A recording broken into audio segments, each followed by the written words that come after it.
Visceral Games was famously shut down not too long ago, and they made some really, really good games. Dead Space is the franchise that everybody talks about when they mention Visceral Games, but there's a Dead Space game you probably forgot about. It's called Extraction, and it came out for the Wii, but it also came out on the PlayStation 3 as part of the Dead Space 2 Collector's Edition.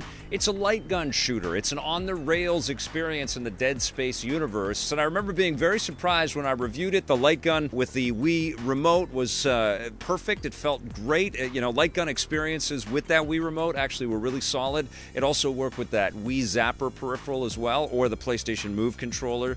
It was really, really slick. And, you know, obviously the developers didn't have to paint the entire world so that you could move anywhere in 3 dimensions, but what they did craft was solid and frightening and really well modeled and great visual effects and blood splurting all over the place. Hyper violent, definitely meant to kind of create jump scares, which weren't always effective. I mean, one of the things that happens when you're dealing with on-the-rail shooters is there's a great deal of memorization, so, you know, once you know kind of where you're supposed to point everything, it's hard to get really spooked by it, but it's hard not to marvel at the level of craftsmanship, the artistry that's in full effect here. I mean, Visceral had some top-notch artists and game designers, and I think they wanted to try something completely different here. There's still, I think, a lot of love in this industry for good light gun experiences, light gun shooter experiences. They're a big part of the history of the video game universe, and I feel like this was a great homage to lots of great light gun shooters of the past,